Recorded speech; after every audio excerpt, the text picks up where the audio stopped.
Welcome to the Scotty P podcast. I'm here today with a good friend, Chris Ortiz. He is a black belt out of Gracie Baja, the Woodlands. He's a junior high basketball and track and field coach. He's an author. He's written up to 6 books. The last time we spoke, he was in the middle of his 6th one, and he finally finished it. I'm very blessed to have you here today, Chris. Good to see you, buddy. Oh, man. Hey, take 2, right? Yes, sir. Take 2. I'll repeat this again, man, because I think it's worth repeating. Super proud of you. You know, the come up. You know, we're talking in your studio. Looks good. It's got a nice Zen-like feel. You were telling me how, you know, you were staying at the back of a gym, 1-bedroom apartment. You know, now you got your own spot over here. Like, you're trending in the right direction, man. Happy for you. You know, Thank you, Chris. Keep doing what you're doing because it's working. I appreciate you, buddy. So let's dive right into it. Yeah, so you were in the middle of finishing your last one, and I remember you just talking about the process, how you can only do like a little bit at a time because you got to get the drawing done. Then you essentially got to do it like 1 page at a time because it costs money. But now it's out, and essentially the culmination of this book has led you into a whole new project. So I'd really like to just dive right into that. If you want to kind of first, I guess, like give like a background of kind of the book and then what it led you to, and then we can dive into the newest project that you're on. For sure. You know, so the name of the book is Flow State, right?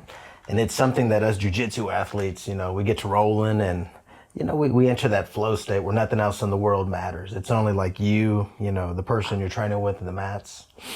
And I wanted to bring that world to, you know, children's lit. So we wrote a book about the benefits of combat sports for our young people. And I wanted to include our Houston luminaries, you know, so we've got like some of the best coaches and training centers in the entire world here in Houston. You know, I got Mike Corley from out there at Heritage Muay Thai. I got, of course, Alex Morano and Matt Wald from our gym. Alex Morano, right? UFC fighter, commentator. Coach Crew Bob Perez, you know, out there by the Toyota Center. I believe it's Houston Muay Thai and Striking. So I wanted to not only show love for combat sports and show its benefits, but then I also wanted to show love for the Houston combat sports scene. And there's a lot of people that I left off, but there's just not enough time, right? So you got this tight crew together, and you finished this book, and you're telling me how it gave you the inspiration to kind of incorporate jiu-jitsu into the school curriculum, or have it as a sport, or have it as a club. Like, exactly what is your mission there, and what you got going on with that? So the way that the book actually inspired this is because, you know, page after page is just talking about the different benefits for our young people. And I work inside of a school. I've been teaching for 20 years now. And I know what jiu-jitsu, you know, and Muay Thai have done for me, training, you know, mentally, spiritually, physically, all of the above. And it's like, why can't we share this with the general public? I really don't want to bastardize martial arts. That's not my goal. I don't want to, you know, have some slappy teaching and then us have a watered down version of it. Really what I'm focusing on is like an intervention program. You know, I really want to go out there and get the hard to reach kids, the ones that, you know, sitting in a desk for 8 hours might not just be doing it for them, you know, and they're repeatedly thrown in ISS, or maybe, you know, they have a bunch of different acronyms by their names like ADHD, you know, or ADD, or all these other letters that precede kids' names on paperwork. And I want to reach out, you know, especially to that community, because there are some really good human beings walking around that school, but sometimes like the current system doesn't fit them just perfectly, you know, so they keep butting their heads, you know, on the wall, making the same mistake. And really, like, if we were to give them, you know, like a good, strong leader, role model, give them something to pour their time and energy and love into, and someone to hold them accountable, right? Oh my God, like, we could save a lot of these kids instead of just saying like, nah, you know, that kid's a bad kid. There's no saving him. There's no hope for that kid. That's bullshit. That's BS. You know, some people just, you know, take a little more time to grow, right? And I can speak from experience. It took good coaches in order to help, you know, get me along the path into maturity and adulthood. Yeah, I completely agree with that, dude. My own personal experience, the kids that I train, I had my own seat at ISS, and I'm not even joking. Oh, man. Like, I was in there regularly. You know, yeah, the ADHD stuff, needing to be on some sort of medication to be able to sit still, constantly ditching school, getting into fights, like essentially just nonstop trouble. What did that medication do to you? Like, I think, yes, it does serve a purpose, and yes, it can help kids, but there's also drawbacks. Like, what were some of the negative drawbacks of that medication for you? I just felt like a zombie. Definitely did I do what I was told for sure, but I just like would walk around like in a daze, and I wouldn't really talk. I wouldn't really do anything. And, it's kind of funny. It's like, I remember one specific moment where, I was feeling like energetic, and I was acting out, and my teacher was like, "Did you take your medication today?" And I was like, "Oh, no, I didn't." And it was like, it's just so funny because if I'm on the medication, I'm really just sitting there. You're a robot. You're a zombie. Just kind of just blanked out. And I wouldn't eat either. I wasn't ever really hungry. And whereas like my typical self, full of energy, always wanting to talk to people, cracking jokes, all that stuff. And then I was always hungry, couldn't wait for lunch. And then I always try to get money together so I could get a second meal. The meds would turn me into a zombie, and I wouldn't eat. And just thinking about it, in hindsight, it's like, that can't be good, right? That can't be good to just not have an appetite and to just, be blanked out all day. And so, luckily I was able to, like, my mom didn't make me stay on it. So I think I was only on it for maybe like my freshman or sophomore year. And then I'm pretty sure it was my freshman year, and then I just never took it again. Dude, all the way up until my senior year, I was always in trouble. And so luckily I was able to join the Marine Corps and find Jiu-Jitsu in the Marine Corps. But that's where I got that senior leadership, that coaching, the opportunity to deal with stress and have another outlet, and to be able to essentially grow up a little bit. So I just completely relate to what you're saying about that idea. Is like, some of us just take a little longer, and there's nothing wrong with that. Especially, it's like, some of us might not just have the personality type to sit in a class all day and just like not move, if you really think about it, how can you expect a teenager to do that? Maybe I can definitely see there are some, personality traits or types or, environments where kids have grown up in that they're able to do that. Mm-hmm. But I definitely think that there's, we could even, because it could go back to the environment too, right? Like, maybe we just don't have the right environment around us to allow us to be able to focus like that. My home life was crazy. My mom did a great job, but I didn't have a dad. So there's there's a lot of trauma that's going on in there. And so those things affect you one way or another. So, and, a lot of times when you meet kids that are not doing well, it's because their home life's chaotic. And so that chaos just kind of follows them. What do you say? I was going to say, like, when a plant won't grow, right, we change the environment. We don't necessarily mess with the plant too much. We maybe change the pot. Maybe we put in some new soil. Maybe we throw in a supplement, here or there. Maybe it needs a little more sunlight, a little less water. So people are complicated. And again, I love what we do as educators. I do believe that we're doing great things, but at the same time, there's always room for improvement, right? It's like, you could be a black belt, but there's always a facet of the game that you're, striving to learn and evolve. Like, for me, it's footlocks. Gotcha. Yeah, no, 100%. And then to the whole thing of like what jiu-jitsu does for our youth, I've had just this experience training I got 3 white belts now. They're a little tight-knit group. And 2 of them have been together since the very beginning. They're my first 2 students to sign up. And I think they're juniors now. So when they first came to me, I think they were sophomores, like the beginning of the sophomore year. Okay. And just recently, a memory popped up of them learning like their first footlocks. Like, it must have been like week 2 or 3 with me.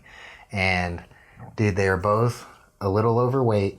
Like, not bad, but they're just a little soft, a little chubby, chunky. And they were tapping instantly. Like, as soon as the other one did half of what he's supposed, like, he doesn't even know the submission, but as soon as he like puts a little bit of pressure on it, they're like, oh, like, dang, man, that was tough, dude. And now these kids, Both of them are crazy in shape, dude. One of them joined wrestling. The other one is always in my gym. If I'm not giving him directions, he's punching the bag. So, dude, both these kids got veins coming out their arms, super lean. They got jaw lines, and they don't tap to anything, dude. Like, you know, you really have to be on these kids to get them to tap because they just know the escape. You know, they're ferocious. And, you know, I sent them the video and we were all just like, even their parents were cracking up. They're like, oh, look at you. And they're like, oh, it's chubby. You know, and that was only a little over a year ago, dude. And they're like completely different humans. And that's honestly one of my favorite parts about jiu-jitsu is that it, like, you know, form follows function. So if you are doing something, your body shapes, especially when you're young. It's a little harder once you're older, but if you're young, your body shapes into the form of what it needs to be doing. And so, dude, these kids have made a complete transformation, and now they're like young men, you know? Right in front of your eyes, right? Right. Yeah, and the wonderful thing is like we could do this for so many more young people. The unfortunate thing is that it costs money to run a jiu-jitsu academy, you know, so I understand, you know, the pricing and whatnot. Like, it's not cheap to keep the lights on. Those mats are not cheap. Unfortunately, you know, we have to charge when it comes to opening up an academy. So really the people that I want to service are, say, the people that couldn't, you know, afford that. And unfortunately, again, the same trend is following suit in every sport. You know, like if you want to be good at volleyball, you got to go play volleyball at a club that charges you $500 a month. Yeah, that doesn't count travel. That doesn't count, you know, food, hotels. If you want to go play basketball, it's going to cost you, you know, 3-4 G's, something like that. Yes. And they're not cheap. No. So gone are the days where you could sign up at your local Little League. Those things have kind of been phased out.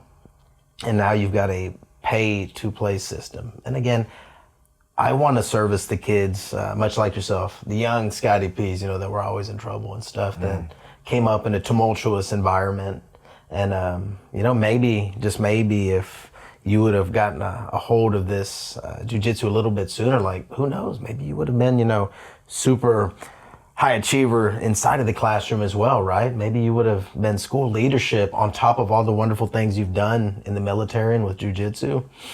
Like, maybe there's another universe where, like, Scotty is damn near the valedictorian, you know, because he had something to pour his time, energy, and effort into. That's all I want to do. That's really all I want to do. And I think we can do it inside of the school day. Yep. Yeah, it's crazy to think that, man, because, you know, before, you know, maybe like a decade ago, martial arts was seen as like, you know, something for privileged kids, right? Because it does cost money. But now what you're telling me is like almost all sports are becoming privileged kid things, which is... All of them, yes. Man, that's heartbreaking. But yeah, you know, it's just like, because again, yeah, it's another $150 to enroll into jiu-jitsu. Then you got the time. Your parents have to pick you up and drop you off multiple times a week. And, you know, just like anything, you want to get good, you got to be here all the time. So now, you know, some of my kids, I feel so bad because they're constantly harassing their parents to get them to class. So again, it's like that privilege thing. You got to be in an environment where that can happen. So one of my biggest things that I'm working towards too is to be able to offer teaching to underprivileged kids, you know, the kids without parents or the kids who struggle, because I feel that exact way. Is like, man, I wish I could have been doing martial arts the whole time that I was a kid instead of sitting at home watching TV or whatever the case, you know? Yep. And just like you're saying, how if they have something to pour their time into, you would think it would take away from other things, but it really doesn't. It's like that weird paradox where if you can find something to pour your time and energy into, especially something like martial arts, it somehow makes everything else in your life better. Like, it gives you the energy to do other things that you need to do. And the classic example, we'll switch to adults because it's really common with the adults here, but like the common excuse you'll hear is, oh, I'm gonna sign up once I get in shape. But the paradox is once you do jiu-jitsu, once you get into it, then all the coming in shape starts to happen because you start to fall in love with something and you're like, man, I realize that if I was just a little bit thinner, right? Because you get a little bit of weight loss, But then you'll realize, like, man, if I just took care of myself a little better, I'd be able to last longer. I'd be able to roll better. I'd be able to move better. So you know what? I'm going to start watching my diet. Or you know what? I'm going to go hop on this treadmill for 10 minutes after class. Or you know what? Everyone's stronger than me. I need to be lifting a little more. And those things just add on to each other, because you start to realize that if you just add in just a little bit more time, that adds up over a year's time, and you could be a lot farther. And so I've just seen it over and over again, where someone joins jiu-jitsu, and then the next thing they know, they're doing a strength and conditioning workout. Next thing you know, they're running now they're watching their diet, and everything just builds on top of that. And I think we mentioned this the last time we talked too, but it's like, the people who are going to work all day and then coming home or they get off and then they go to jiu-jitsu or whatever they got going on, it's like, that's a dedicated person. That's a disciplined person to do what you got to do throughout the day and then still show up and get beat up by some savages. Yeah. You care about your life, And it's like Jocko says too, right? Like, discipline equals freedom. 100%. 100%. And I feel like there's something about the instant feedback that you get. It's like, in most things in life, you don't get an answer on the work that you're doing for a long time. Classic example is brushing your teeth. You can brush your teeth. It'll take you 6 months or to a year of consistently brushing your teeth to really see like them to really like brighten out, right? Or playing an instrument, or studying, trying to get a certification, or going to college. Like, all these things will require a lot of work, and the payoff time is very far away. Yeah. But in jiu-jitsu, it's instant. You know exactly when the move works and when it doesn't. It doesn't take long to be like, oh, that did work, or oh, that doesn't work. It's like, as soon as you learn something, and right when you're in the role, you're already getting feedback on what you're doing. It takes most guys a month before they start catching a submission or two, and they're like, dude, that thing you showed the other day, it worked. Or you know what I mean? Well, to your point, this is one of the biggest arguments that I have for bringing it into the school system, is that there is a lack of immediate consequences for our young people, both good and bad. So let's say that a young person makes a poor decision, at some point during the school day. The consequence is not immediate. It's usually like lingering, or it's off for a couple hours, maybe even a day before like you get spoken to. Maybe the administrator, talks to you about your actions and how you could have done better. Maybe it's another day or two before you go to ISS or detention or whatnot. That is feedback that you're getting, right? You get armbarred or you get triangled real quick, and that feedback loop is that much quicker. And now I should not have touched the stove. The stove is hot. And I think that's part of the reason some of our young people struggle with, say behavior in school, because like that feedback loop, it takes too long.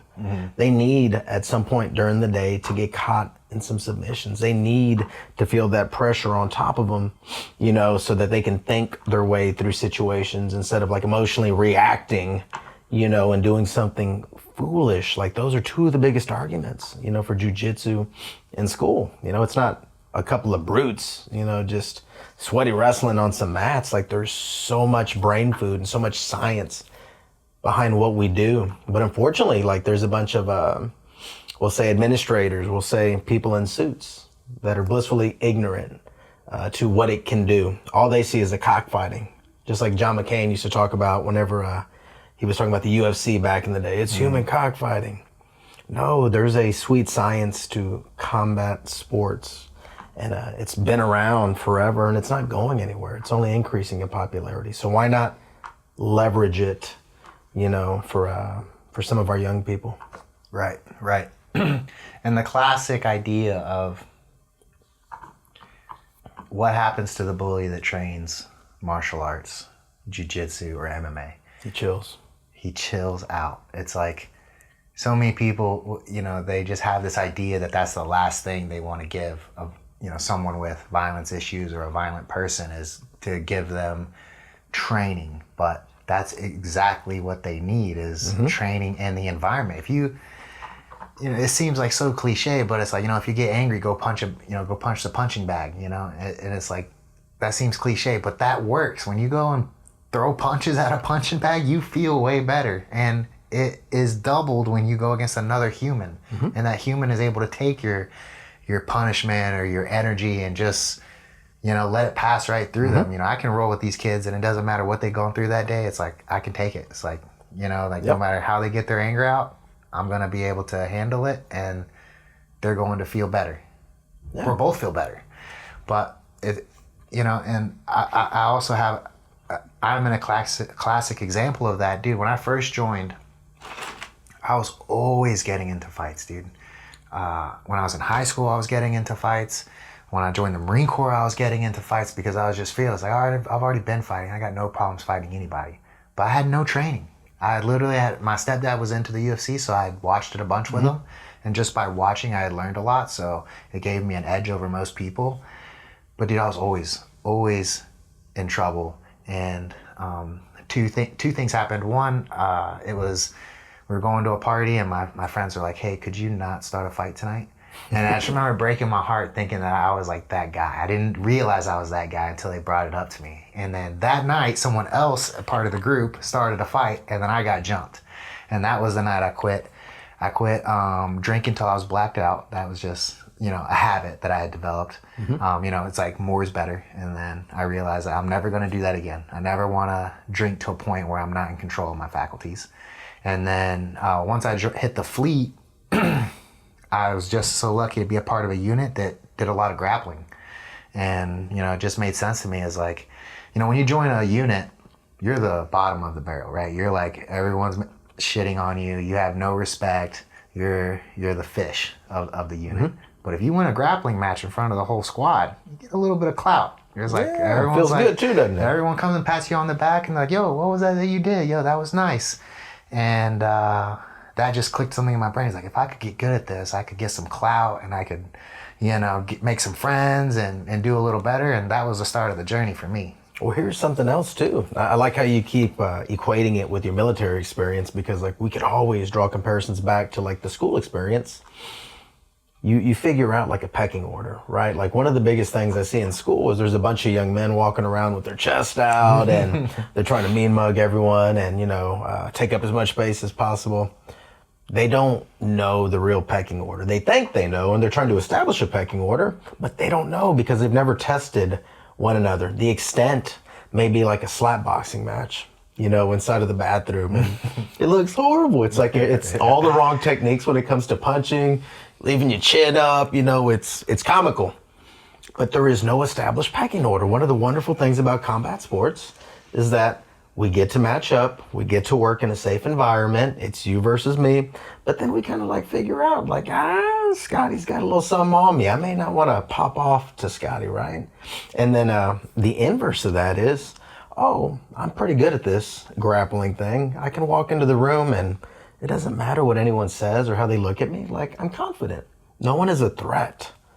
So excellent point with your military, because again, everything you're saying, you can draw it right back to the school. And these are the arguments that I'm trying to make so that we could get inside of a school system.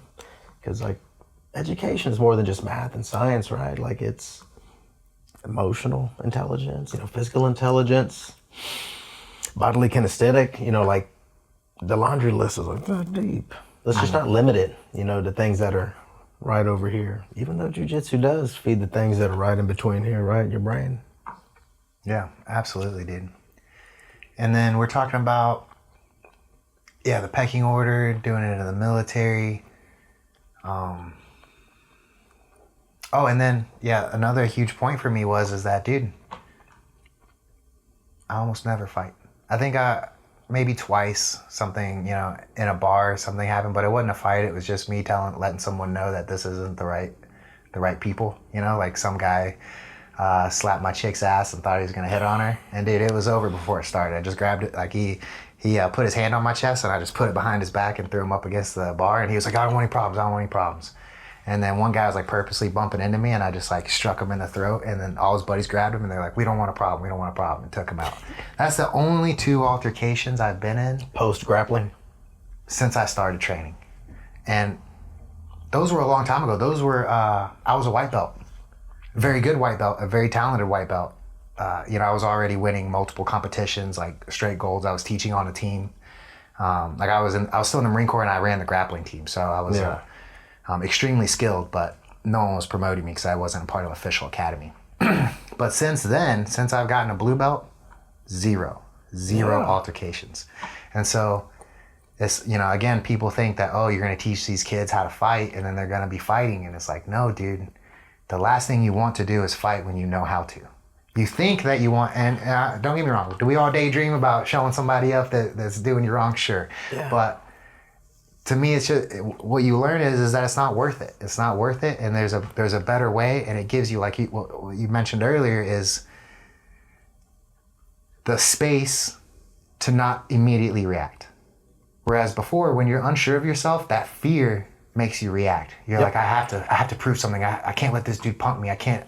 But then once you've trained your heart rate to be able to make decisions at a really high heart rate, when I'm in a low heart rate, I have the ability to make decisions that are smarter and better for me and everyone else around me. Because it's like, you know, it's like almost always if you beat someone up, you're the bully.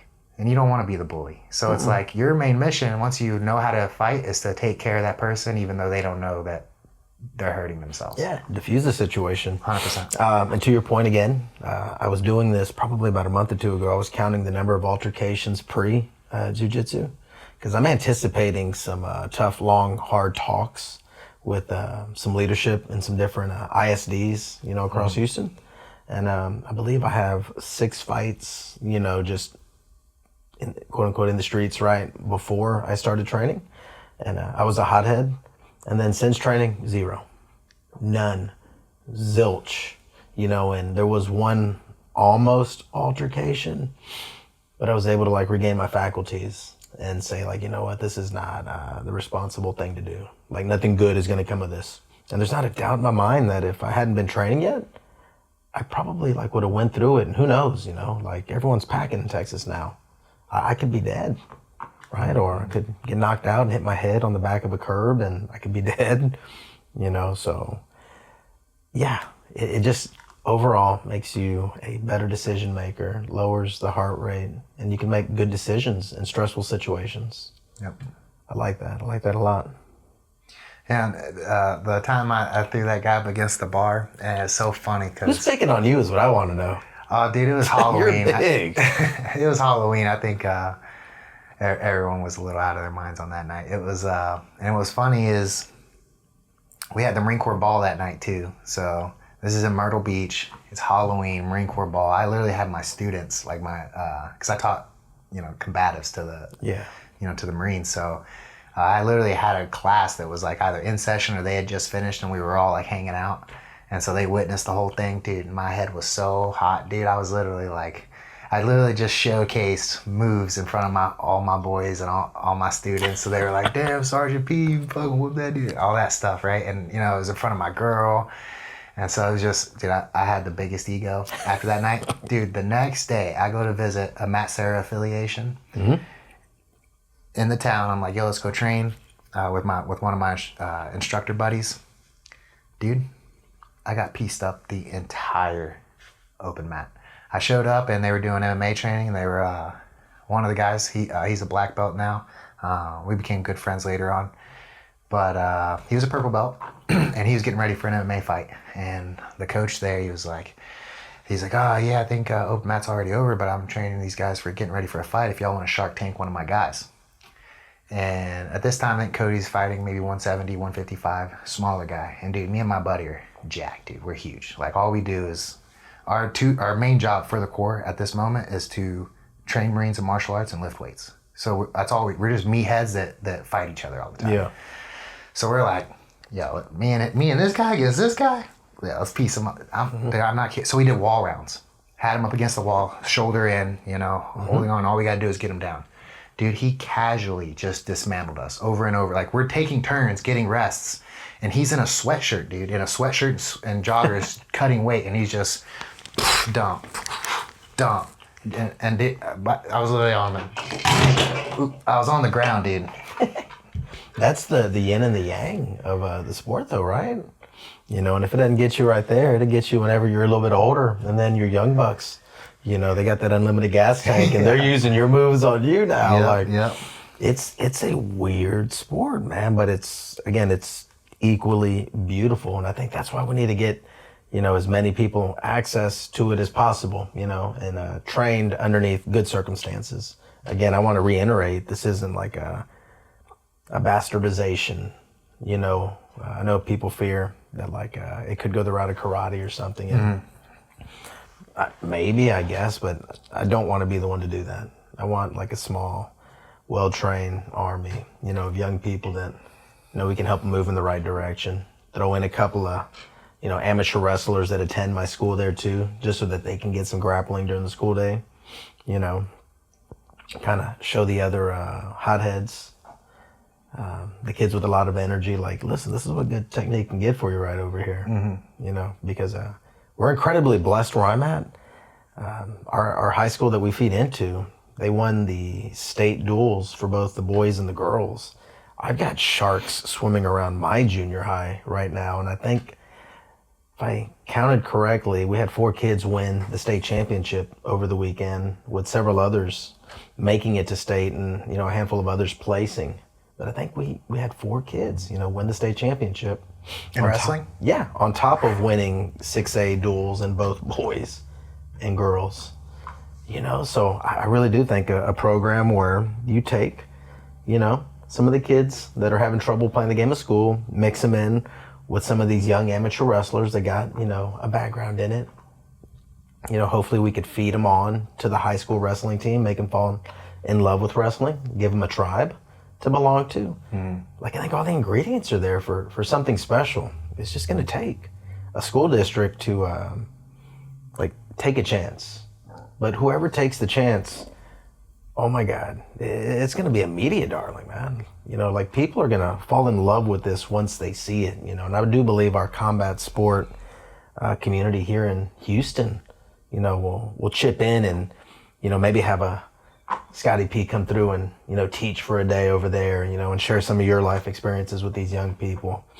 Maybe get some of the West Chase guys down there, some of the guys from Carlson. It doesn't matter where they come from. We are a good group of people inside of this community, and to give back to our young people, it'd be easy. I could see Jeremy Mahone coming through, and easy. Sharing some tales. It's a community that wants to give back. 100%. Yeah, the youth is definitely cared about and cared for and protected in the martial arts community, because we all know they're the future. Yeah. And you were speaking earlier about wanting to help kids out at your academy. There's a Guardian Project. Have you heard of that? Guardian Project. The only one that I know about is the Veterans Guardian, but that's what you're talking about. So there's one, I know Craig Jones is one of their big mouthpieces and publicizing it. But what they're doing is that they're taking disadvantaged youth and they're scholarshiping them to various gyms across the country, so that could be something you look into, because again, y'all have to pay bills. A gym has to make money in order to stay operational. You need to be able to have gas to get to work, right? These lights, they're not on for free. Right. There's an exchange that needs to take place, but the Guardian Project is it's a philanthropist organization that's giving back to the youth and, putting them in grappling courses. And they're operating in Africa, South America, Los Angeles, DC, they're everywhere. You got to look into that. Dang, I will. Guardian Project. They make really good content right now too, man. To see some of those kids in Africa having an opportunity to train. Oh my goodness, the smile on their faces, the confidence that they got, it's God's work that they're doing. Yeah, that's awesome. Yeah, man. So what paths do you have next to really get this going? I remember you saying you kind of got an outline of what you got to do, but what are the next steps to making this thing a reality for? Okay, so the path at the moment looks like this. I was able to speak to someone. He's head of physical education in our district. Real good guy. You can tell that he has a heart for children. His name is Wade Haymark. And he was able to introduce my idea to, I guess, someone that is next in line in the power structure. And he was given directions and a roadmap. And the first thing that I'm going to have to do is there's a proposal that I'm going to have to put together. And this is not going to be hard. I could, write for days all the benefits that jiu-jitsu can have on our young people. Going to have to get this proposal, knocked out. And then I'm going to have to find an administrator that's going to want to take a chance on it, because it's kind of like a campus by campus thing. Now, in a perfect world, I would do it at my school. I got like so much like community equity built up at my school. I've been there 20 years. My good deeds are on full display. I've never been in trouble over there. I've got a number of different like accolades and awards that go by my name. Like, the perfect scenario would be to do it at my school. Heck, that's where I live. I live 2 minutes away from my school. But if my administrator doesn't bite on this, I'd love to go to various other schools. We got like 5 or 6 junior highs just within our district. I would love to work inside of our district because we have a good district. Conroe ISD, it's a premier destination district. When the shit hits the fan, and if vouchers get passed, our district is gonna be all right. We're one of the last strongholds of like good, strong public education, safe environment, excellent teachers, sports off the charts. Like, we're a good spot to be. I'm also gonna need the public support of like some of these luminaries that also train. Like, I think that is kind of part and parcel been the reason for a little bit of the success. Like, I've had Jocko retweet, a couple of clips. I've had him share on his Instagram, some of the clips from other podcasts that I've done, and being able to take that to our leadership and show them like, look, it's not just me that's saying that this is a good idea. It's Jocko Willink, right? But man, it'd be really nice if like Dana White, he keeps talking about it. It'd be nice if he got behind somebody and said, hey, let's introduce it, to the kids. Your Joe Rogans of the world that, again, they talk about, all the good that it can do and what it's done for them. If I could just get a handful of those people, just to get behind, like, I think it's gonna take off like a snowball going downhill. And I'm in a very unique situation because, like, I'm a credentialed teacher. Been there for 20 years. I've got the accolades. I got the awards. I have the black belt. Like, there's a history of me, taking a sports program and doing good things with it. Everything's come together for this to work, and I believe in myself. I think that I could make it work. I think I could draw the community in, let's look further term than this. What if like some of these kids out of this program, like after they graduate high school, what if like some of the local gyms, if money is an issue, like they scholarship them in, right? And now you have like a young prospect, so to speak, that's got some jiu-jitsu and some wrestling experience. And we'll say your gym, right? Or we'll say, War, any gym in Houston, Heritage Muay Thai. And they're like, hey, this is a good kid, Ortiz. Yeah, it's a great kid. Look at his grades. Look at, how he's doing on the mats. He could be an asset. We'd love to scholarship him in. Right now, it's almost like a career path that we could get set in motion, because the UFC is a career path. We do it for football, right? We do it for baseball. Why can't there also be a career path that's blazed by something like this? Like, to me, the possibilities are endless. That's not the end goal, but I'm just saying what could be, right? So there's a whole universe of opportunities. I think people just need to open up their eyes and quit being so ignorant about this is dangerous. Like, so is football. These kids are out there like getting concussed, heat stroke, tearing ACLs, paralysis in some sorts. Like, I'm not picking on football. I don't want football to go nowhere. That's a choice you make. But let's not say that what I am professing is more dangerous than that. That's a lie. Right? 100%. Well, sign the paperwork, the release, catch the insurance, and then, hey, let's roll. But be far less dangerous than football, I'll tell you that. Yep. The number one injuries for Marines playing sports across the board? Tell me. By a huge number? Basketball. Really? Basketball takes out the most Marines by a huge amount, dude. Is it knees and ACLs and ankles, or? Ankles.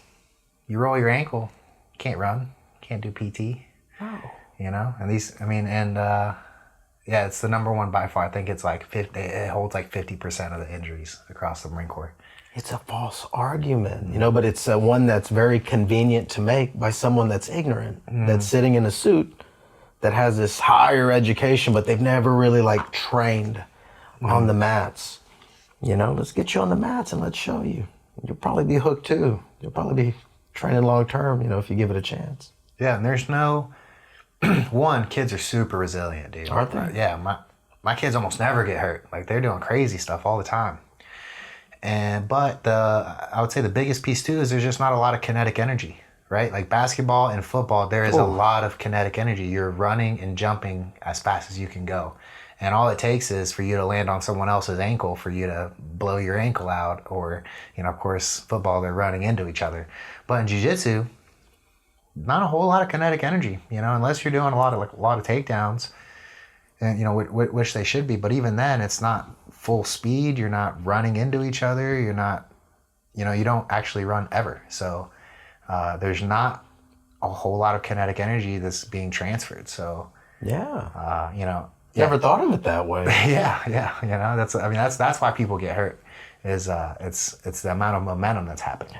Well, there's a running joke in girls basketball, because I'm a girls basketball coach, and the running joke is this: there's nothing more dangerous than a 7th grade girls basketball game. You got the wooden floors, you got 10 people on the court, probably 7 or 8 have never picked up a ball before in their life. It looks like old school American Gladiators Powerball. Yeah. The refs intentionally have to put the whistle in their pockets in order for the game to have like some sort of flow. Right. Like, what who are we kidding? Yeah. Right? Like the mats, 2 inches thick. Very little kinetic energy being used. The takedowns, you know, most of it is really like drilling until you get a little bit of live work. But for the most part, you know, it's drilling. Like, man, like it doesn't sound that dangerous after you do an apples to apples comparison. It's just getting over that initial, it's combat sports. It's dangerous. Yep. No, educate yourself. If you pride yourself on being educated, educate yourself. Yep. And then, dude, after a year, like once you get like 1 or 2 people that know what's to be expected and how to move, they take care of the new people. Yes, I do. You know, and you know what's so crazy, dude? So I got one kid, and he was kind of like my problem child. So I got one who is so funny because they both joined the same time. They're like best friends, Zayden and Jaden. And you think they're brothers of just like how they act. And their name. Yeah, and their name. And one is super quiet, does everything he's told. Doesn't have a whole lot of. He's super coachable, but doesn't have that killer instinct. I will say he's getting it now. He's pretty close to being there. But when I first got him, super coachable, listens, quiet, manners, everything. But kind of struggled with just like seeing an opportunity and taking it. The other one, rude, hard, not coachable, kind of like already thinks he knows stuff. You know, if I'm talking, he's walking somewhere to get water. He'll start talking when I'm talking. Like literally just the other day, I'll still be like, hey, when I'm talking, you're not talking. And he'd be like, oh, sorry, coach. I still gotta get on to him a little bit. But he has the killer instinct, dude. He'll just find something and squeeze it and get taps. It's crazy. Yeah. But one of the things that really cracks me up about him is that when I give him the opportunity to teach, dude, he lights up. Like, he brings his little brother in, and he's like, oh, you got to do it like this. And he's like, gets all excited. And then I can, like, pretty much trust him with the new people. I'll kind of remind him just to make sure, like, hey, just take care of them. But, dude, he loves taking care of the new people. He loves showing them things. And it's like, that's, like, the beauty of it is, like, once they get some familiarity with it and they know what's expected of them, like, they know how to move, and they're not... Because, at first they can still kind of be a little excited to do stuff, right? Like maybe picking someone up, or, they really want the armbar. But once you get them seasoned, and, I try to teach them too. It's like, guys, I never hurt you. Just always take care of the little ones, or the new people. It's like the school has to grow. So remember, if someone signs up, I know you might want to beat them up, but let's take care of them. But after you kind of get those conversations Fish are going, friends, not food. yeah, for real. But dude, they love to teach the new people, you know? And so that's like been a huge thing for me, is just seeing them light up, being able to teach someone new or one of the kids, because I don't really have a kids class yet. We offer it, but just no one really shows up. So a lot of times I'll have just the younger kids come to the adults class, because my main students right now are two 17-year-olds and a 14-year-old. So they don't mind training with a 12-year-old or a 13-year-old. So I'll bring some of the 10 and up. I just like, yeah, come to the adults class. You'll have more fun. And dude, they love to mix it up with the little ones and give them a chance to show them what an arm bar is, show them what an ankle lock is, show them how to do takedowns. So again, you're giving these kids an opportunity to have something to care about and then share that passion with other people. Yeah, and I think part of being a human being is like we all yearn to give back in some regards. It feels good to give back, right? Like it's almost selfish. Like it feels so good when you're able to help somebody out and give back, that it's like, oh man, I want to do that again. Yeah. You know, so it's a strange, again, paradox, because it makes you feel good to give back. Therefore, I want to continue to give back. But it makes like for a beautiful circle, you know, and it's free for the most part. Whenever, instruction. Yeah. You got a 12-year-old or a 14-year-old, again, helping out with instruction. Dude, he's giving back. Yep. Yeah, I think. What have their parents said, about at the house? How have they changed as young men at the house? Oh, dude, one of them, his mom, when he first started, came up to me and was stressing out because he was vaping THC. No shit. She came up to me and was like, hey, it's like, she's like, I'm just worried about him because if he gets caught, it's a felony. Yes, it is. And so, I got with the owner and I was like, yeah, she's really worried. I was wondering, maybe if we could offer him, like, what if we allow him to do the striking for free? So, his parents already paid the $150. And I was like, well, what if we just waive the boxing fee and allow him to do some boxing, or, give him a little something more to stay focused if he swears off the vaping. And, I think I also said, like, don't be ditching class or something. Like, just, it was like, do what you're supposed to do and, quit the vaping and we'll let you do the boxing for free. And it was just like, I did that with him, and we had a little talk with me, the owner, his mom, and him. And then, I had a couple talks with him, and I was like, buddy, it only gets worse. I was like, even if you don't get caught, dude, it's like, this will be something you carry around with you for the rest of your life. It's like, It's just one more thing that you won't be able to function unless you have it on you. And it's like, right now you're in a position to not need anything, to be light, to be fresh. It's like, I told him, I was like, dude, us as humans, we pick up these habits to cope with life, and they only get worse. And the next thing you know, you'll be 30 years old and you got a backpack of things you need to have with you, or you can't function. And I was like, you don't want to start now, because it'll only grow, dude. It'll only grow. And so we had that talk, and dude, he doesn't vape anymore. He ended up not doing the boxing. He does it like every now and then. He'll stay after, but he mostly just loves jiu-jitsu so much. He just stays for the jiu-jitsu. But dude, he shows up the most. He competes. He's going to do 2 competitions next month, dude. That was his goal for the year. So now I've been like really adamant about like having goals and writing them down so that we can have like a direct, we can, instead of just like kind of just going about the jiu-jitsu each day, I was like, let's pick a goal and let's work towards it. And if we all have goals, we can now all work with each other to help each other accomplish those goals. I was like, if each of us accomplish a goal this year, us as a team will all get better. So his goal is to do 2 competitions in a month. So dude, next month he'll do AGF and New Breed with me. And yeah, dude, he doesn't have a vaping problem anymore. So he's going to accomplish his yearly goal within 1 month. Yep. Yeah, we think we made him in January, so by March I'll have already done it. Yeah. So what does he do next? He sets, loftier goals. Yep. So my goal is to promote him to blue belt after his second one, because he's already won. I think he's done 3 competitions. He's been undefeated the past 2. And dude, he's hard to tap. He knows. It's funny, dude, but they're better than me than I was at purple belt. Like, easy, dude. I mean, I knew maybe I could do 2 or 3 things at purple belt. These kids literally know everything that I know. Yep. Because I beat them up every day. So they know all my movesets, you know? And Plus they got YouTube. they got YouTube, Instagram. TikTok. I have a personal group that, you know, people that, you know, I've just taken personal interest in. Like usually they bought a private from me, or maybe they showed up one day and it was just me and them.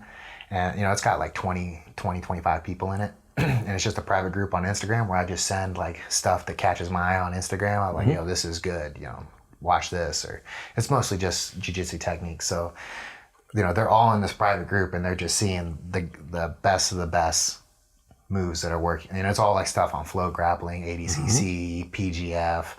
So, dude, that stuff didn't exist. I mean, you know, YouTube was there, but it wasn't like it is now where, dude, I can see all the best moves inside of 30 seconds. Yeah, you had the Ryan Hall instructional. That was about, that was about it, man. Maybe a message board here and there, you know, that you could peruse. Right. But yeah, and these kids they're at the prime of their life, right? So they're getting bigger, faster, stronger, smarter, more confident, and it's happening at an exponential rate. Whereas you have the old, you know, folks like myself. I didn't fight it till I was 29, right? And I'm 45 now, so I'm watching these young athletic blue belts that maybe wrestled in high school. Like, dude, they're damn near about to lap me. Like it's happening as we speak. And that, again, that's the yin and yang of the sport. It's a young man's game. Yep. You know, we can be crafty, make wrists like your ass or something like that. You know, catch you on something sneaky, but it is what it is. And that's the beauty about jiu-jitsu. Then we have to find other things to fall in love with, right? You know, so like right now I'm having to fall in love with like playing a good guard game. I like to wrestle up and be on top. That's always been my MO. I'm quick. I've been reasonably strong, played rugby, you know, take care of myself. But I'm slowly, that's starting to wane, and I'm going to have to evolve, you know, and that's piquing my interest again. It's making me reinvigorated to get back on the mats. It's like, okay, you got to play off your back more. You got to play off your back more because the way the Father Time works, like you're not going to be able to wrestle people down for very much longer. Yep. Father of Time is undefeated. Dude, some bitches whipping my ass right now. Yep. Yep. Yeah, and I you know, just it's not super relevant, but yeah, the Mike Tyson, Jake Paul fight, I knew it, dude. I knew there was no way he stood a chance. And, you know, everyone was saying Mike Tyson was going to win. And it's like, dude, and it all just came from my personal experience. I'm like, dude, I train with 17-year-olds, dude, and they're savages. They're savages, dude. I was like, I'm barely staying ahead of them. And I'm only, they're 17, so I'm only 15 years their senior. Jake Paul is 27, 28. Prime. That prime. And Mike Tyson is... I think it's 59, 60. Right, so 30 years the senior, and these kids, they only know what I teach them, right? So I'm very aware of what they know. Jake Paul is being trained by the best in the world. His diet is dialed in. His workout routine is dialed in. He has millions to put into his coaching staff. They don't pick people he's going to lose to. They know very well he's going to win. And I was just like, yeah, you know, I just knew it off the bat. I was like, there's just not 30 years, dude, it can't be done. I'm scared, you know, once these kids, dude, once they get that man muscle at like 18, 19, you know, in a couple more years, they'll surpass me. Without a doubt, they will surpass me. That gas tank that's twice as large. They can redline the whole time, dude. The whole time they can just be stomping on the gas at 9,000 RPMs, whereas I'm like, I know that if I go to seven, you know, a 7 on my gas meter, I'm gonna be pulling a muscle or something, you know. Yes. So the only thing that keeps me ahead right now is just my knowledge of the game, but that only helps you so much. And then in boxing too, jiu-jitsu, it's a little different because you can really have, you know, like step by step by step by step, right? There's not speed and force plays a smaller role in jiu-jitsu than it does boxing. Yeah. But in boxing, speed and power, that's a huge difference. There's a reason there's weight classes every 5 or 6 pounds. Nope. So, yeah, man. Anyways, yeah, the age thing, it was like, dude, there's just no way. There's no way. No, it comes for all of us, right? And that's okay. That's okay. Yep. Sports is a young man's game, and there's different things that we as older folks can extrapolate from it, and it's going to force us to be a little tighter with our technique. It'll probably force you to be a better instructor, you know. And it's okay. It's okay. I know that if me at 45, I still operated with the mind of a 25-year-old, I probably, you know, wouldn't be married for very much longer. That 25-year-old mind was, you know, his mind was everywhere else. And, you know, instead of like focusing on being like a family man, you know, you're still kind of, you're genetically programmed. Go out there, you know, and oh, that's a beautiful woman over there. Or, oh, there's something dangerous. Let me go see what's behind door number 2, right? Like the 25-year-old mind is not the most sensible, but I think it's good that as we get a little bit older, like it causes us to think, be more aware. These gray hairs on our head, that's wisdom, you know, and I'm a much better version of myself at 45 than I was at 25. Much more dynamic at 25, but I think I speak for my wife on this, much better human being at 45 than at 25. Yeah, 100%. So, dude, we're getting to the end of the podcast here. I kind of want to ask you just some advice questions. Yeah. So, you see, as someone as accomplished as you, you know, most people that watch this podcast kind of already do martial arts. So I do want to ask you, let's say, yeah, what would be your advice for someone looking to maybe be accomplished, or I wouldn't say accomplished, like achieve goals? Or because, you know, one of the things that you said, you've already gotten some accolades, dude. You have such a broad skill set. You've gotten books out there. You're a black belt. You're an accomplished teacher, a coach.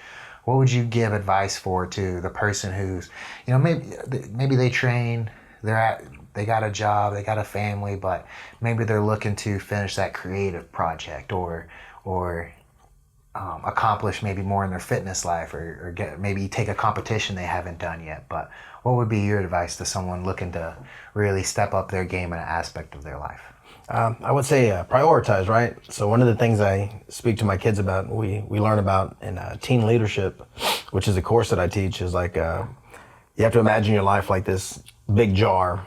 And if you want to get as much into that jar as possible, we have to prioritize. We have to put our big rocks inside before we put, you know, the little rocks, you know, and after the big rocks are all in, and these are going to be the things that are most important to you, that you can't do without, then you start to put the smaller rocks in, right? And those are kind of more ancillary things that you want to do, but you don't necessarily need to do. And then, you know, all the stuff that's extra, that's sand. And you put that sand in last. I think the tendency with a lot of people is to put the sand in first. The stuff that's really not meaningful, the stuff that's not important. And if we just get that order correct, like you'll see that you could fit in so much more into your life. You know, and again, that's something that 45-year-old me, you know, I learn a little bit more about that every day. Dumbass 25-year-old me, you know, sand all first. And you got to bump your head. You got to hit rock bottom sometimes in order to come to those realizations. And those are learning opportunities, as long as you don't kill yourself. But make sure that you put the big rocks in first, and everything else is going to fall into place. Family, fitness, mental well-being, you know, a good profession, you know. Friends, family, yep. Yeah. And I think you'll find out too that your creative endeavors will become so much more meaningful and deep and rich if you put the important stuff first. All of my creative endeavors, they all have something to do with things that are important with me, right? So all my books, they've been like family oriented, coaching and career oriented, and martial arts oriented. And then the next book that I'm working on that's coming out probably in the summer is about like shelter animals. But that's just like an extension of me. We've had a ton of animals in my family growing up, but they've all kind of been rescue animals, you know? So it's, again, I'm going to be able to write something that is deep, rich, and meaningful, but it's just because it's a part of me, you know? So I think that comes as a result of putting the big rocks in first. So hopefully that answered the question. No, definitely, dude. That's a great example. I learned that when I was in the Marine Corps. That exact example. That's Get what a they jar. used? Yep. Man. It was rocks. How do you fill this jar to the absolute maximum? You got to go to the big ones, and then the medium ones, then the pebbles, and then the sand. Mm-hmm. And I think it's not necessarily. I think that's not that people go for the sand first. I think they just fill it as it comes. They're just like, because people just kind of live their day as it comes, right? And one of the things that I've really been focused on just recently is, like you said, priorities. I noticed that my days are more productive when I set out my 3 main tasks that I need to get done. What are those? Well, it changes day to day, but I have a friend, and we've made a pact to send each other the day before the 3 main things we got to get done each day, like our 3 tasks that we really want to get done. And we just came to that conclusion. We just learned it's like, if we figure out what we got to do the day before, we're way more likely to get it done, as opposed to as the day is going along, like, oh, what do I got to do today? You're just way less likely to get it done. And so, again, it's like when you actually take the time to, what are my priorities? List them out. And then what is extra? And then what is left? And then fit it all in. Well, that's taking it a step further when you write it down on a book. Now it's tangible, right? So, dude, you hit the nail on the head. And the fact that you're writing your stuff down, that's even a step better than, what I had suggested. So I like that. Yeah. So, like I said, when I send my buddy the 3 things I got to get done for the day, my productivity that day is way higher. So like today, it's besides like what I already had planned. Like I had a client this morning. I got a podcast today. I got to create some reels today. But 2 of the main things that I had to do today were, I got to go drop off a phone that I haven't done yet. I got to go to UPS and get that dropped off, and then I had to go to LA, and which I already did, and fix my membership because I have a new client that I'll be working with, and I had to make sure that the club, that I have access on my membership and all that. But I was like, these 2 errands, priority, got to get them done. Can't keep putting them off. But when I do that, it's so much easier because I already know. So whereas if I would have just went and got my client done, and I'm like sitting around, I'm like, okay, I got an hour before Chris gets here. What do I got to get done today? Dude, it'll just be wasted time thinking about what to do, and then I'll get distracted, yada, yada, yada. And so I just feel like that's kind of what people do, is like they live their life like one day at a time, and junk just gets in there. It's like, again, like, yeah, you'll probably have a couple big rocks, and then there'll be a couple little rocks, and then some sand, and then some more big rocks, and then some. And it's like, if you fill it up like that, the jar doesn't get filled. And if you're wondering what we're talking about, you can actually try this at home.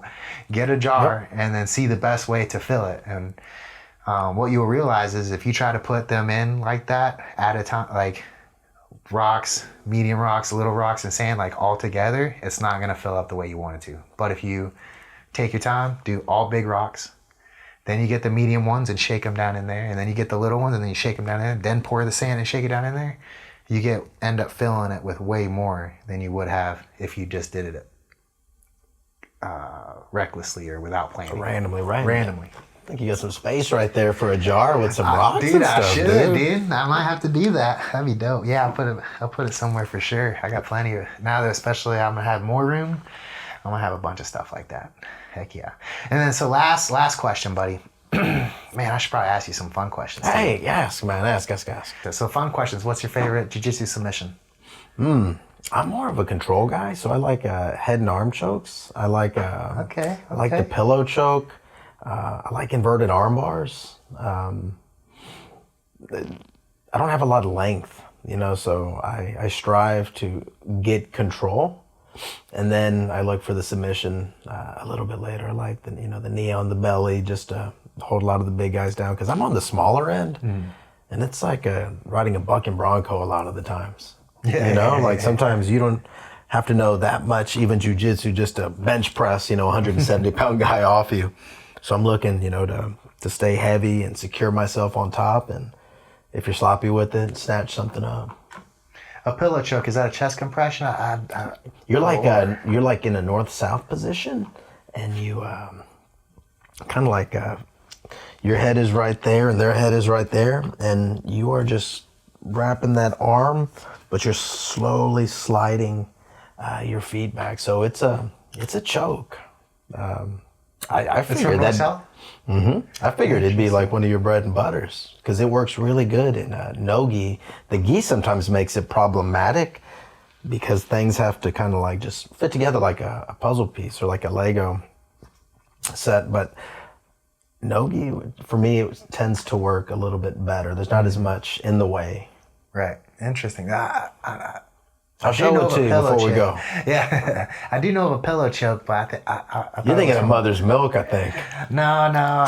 That's a horrible submission. Yeah, that's my favorite. Oh, I hate mother's milk. No more milk, Mom. And what would be your advice to parents who, maybe are struggling to, find something for their kid to stay active, or maybe they got a lot going on and are struggling to keep their kid like engaged. Yeah, that's the word. Or plugged in would be another word.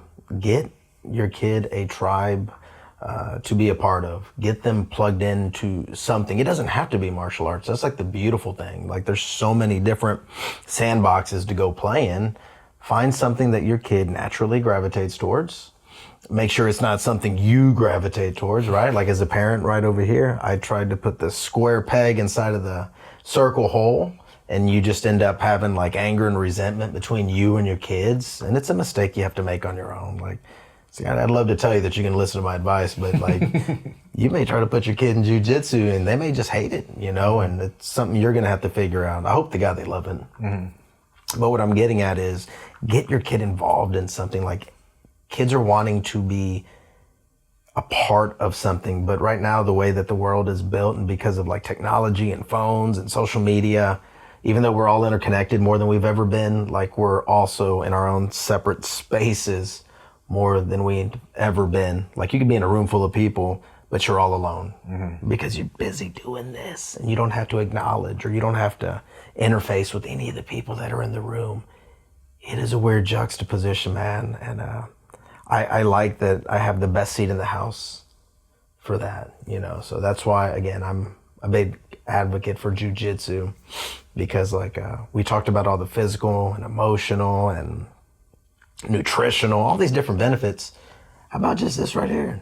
How about just like sitting shoulder to shoulder with someone and just chatting? Like that's how men communicate too, man. We communicate shoulder to shoulder. Like it's kind of weird looking at each other in the eyes, man. Like it can be done, but there's a certain weirdness to it.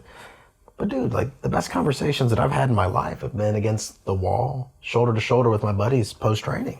I think we solved world hunger a couple of times and found a cure for cancer once, man. Like, but it was shoulder to shoulder. And I don't know what it is about that kind of communication. It's some of the best and most meaningful, so get your kids plugged in. They're yearning for it. They're yearning for it. Doesn't matter, rich school, poor school, middle class school, private school, homeschool. Get your kids plugged into something and make sure it's something they want to do, not something like you're vicariously living through your children. Damn.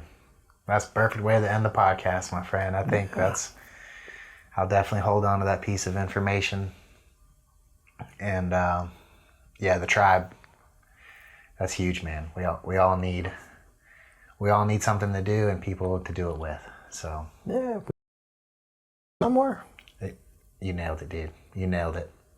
Chris, man, thank you so much for coming all the way to my humble abode. This is cool, man. Like I said, I'm proud of you. This is cool. You got your little spot, the lighting, got the picture right over there. Dude, it looks good, man, and you're happy. Thank you, dude. I appreciate you, and I appreciate y'all for tuning in. If you're trained jiu-jitsu somewhere or you're a coach somewhere, the youth is the best thing that we can give back to. Maybe give my homie Chris a shout out. Yeah. Try to get him some push out there so we can really show that that jiu-jitsu is what schools need. I think we all know for a fact that a bully who trains jiu-jitsu no longer becomes a bully. And so thank you guys for tuning in. We appreciate y'all. Yes.